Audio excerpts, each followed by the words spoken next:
Most business owners skip straight to goal setting in January, then wonder why they abandon their goals in February. This episode is a little bit of not terribly glamorous prep work that's going to make your goal setting actually stick. All on Build Your Salon. Hello, my salon friends. Phil Jackson here, your queen of salons, coming all over the airwaves with, actually not airwaves, are we? Coming all over your Wi-Fi with another dose of my wise hour wisdom. How on earth are you? Achingly well, I hope, as we storm towards the end of 2025. Honestly, I'm not expecting anyone to listen to this episode today.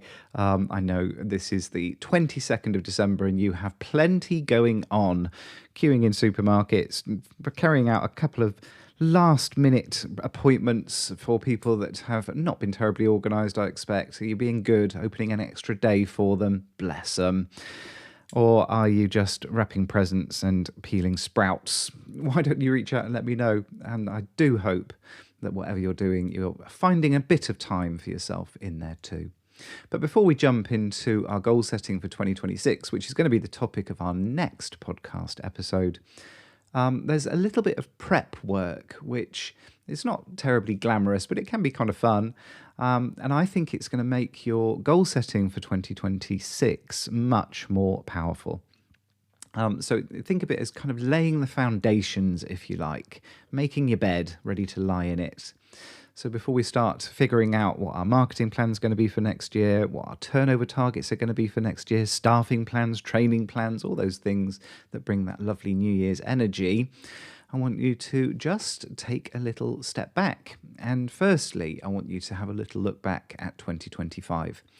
Not with your rose-tinted glasses on, and also not with a load of harsh self-criticism. We need to be cold, hard facts here. So I want you to have a little look back and see what made you money.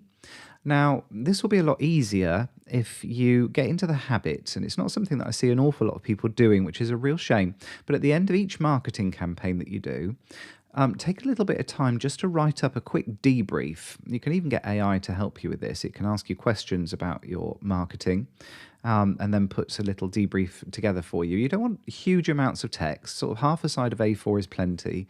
But basically what you want on each of your marketing campaigns is what worked, what didn't, what you would improve next time, or even whether you're going to run the campaign next time, because that will give you a good idea about the things that contributed to your business over the last year. Apart from that, what made you joy? What brought you joy, rather? What brought joy into your business, into your life, that we might want to be building on, repeating? What felt easy, or at least easier? And what would you happily do again? So take a little bit of time, 10 minutes and a cup of coffee, and just unpack what worked in 2025. And then do the same for what didn't work. So the things that drained you, the things that didn't make you money or didn't save you time or cost you a bit of sanity for very little return. Or what did you keep saying that you would do but never did? And then we're not judging. It's not failure. That's just a bit of data that we need. And what needs to stop coming with you into 2026? What are we not going to carry forward? What did you avoid dealing with this year that's still waiting for you?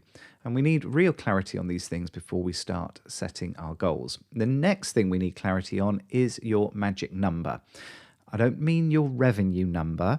What I want is your profit number. How much do you actually want to make out of your business in 2026? Because then very roughly, if we lump in all of the costs and lump in our taxes and any profit that you want to retain in the business, that will give us your turnover target for 2026. So I don't want you to jump into any of that right now. All I want is that baseline number. What do you actually want to live on?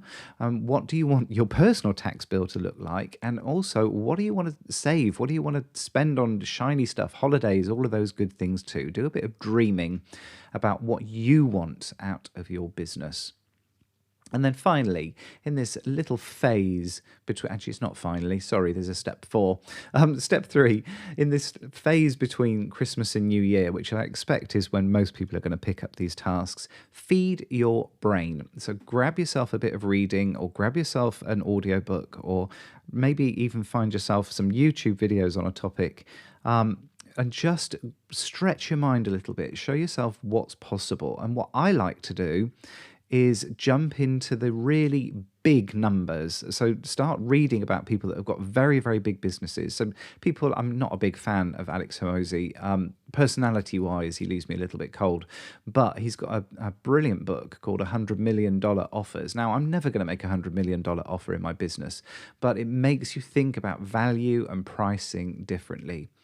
Or there's another recommendation, which I haven't read, but it's on my list for between Christmas and New Year. It's called 10x is easier than 2x, about why small goals are actually harder to achieve than those big goals. So just throw something into the mix, or maybe something that's going to help you personally. Anything written by Brené Brown is on my list. I'm reading one of Brené's books between Christmas and New Year because it's actually the book that we've chosen for our book club that we're having on our Tenerife retreat in January. So just read something that makes your current problems feel smaller, or something that gives you some perspective, and something that not necessarily gives you more tactics. And we don't want more to-do items. I just want you to stretch the realms of possibility a little bit. And then finally, and this is finally, and the reason it's a little side note is because we covered this in the last Build Your Salon podcast episode. Have a little research on your goals, on your values rather. You don't want goals without values, because that implies that you might end up chasing things that may not even make you happy, may not even serve you as we go into 2026. So I gave you a little goal setting exercise last week, and jump into last week's episode if you want a bit more detail. But essentially, there are value setting decks that you can get on Amazon. There's value setting decks that you can print for free off the internet yourself if you wanted to. And these values are going to act as a filter which will help you decide which goals you need to pursue and which ones you want to ignore. And basically what we do is divide these value cards into three piles: things that are important to us, things that are not important to us, and things that are very important to us. And then we filter those goals through the values that are very important to us. And I go through a shortlisting exercise where I pick out the top 10 and then reduce that to the top 5. And this takes a bit of time, but it's actually quite a fun exercise. It always reminds me of the Cosmo quiz. Do you remember the Cosmo sex quiz that was out in the 90s and early 2000s? Anything where we're doing a little bit of navel gazing, learning to know ourselves just a little bit better, is always time well invested. So what we're doing with this is trying to figure out what kind of life you want 2026 to give you, not just in terms of revenue, not just in terms of business growth. What does a good life look like? Because I always want to be the lifestyle first coach. I always want to be the person who's helping you build a business that supports your life goals, not a business that gets in the way of them.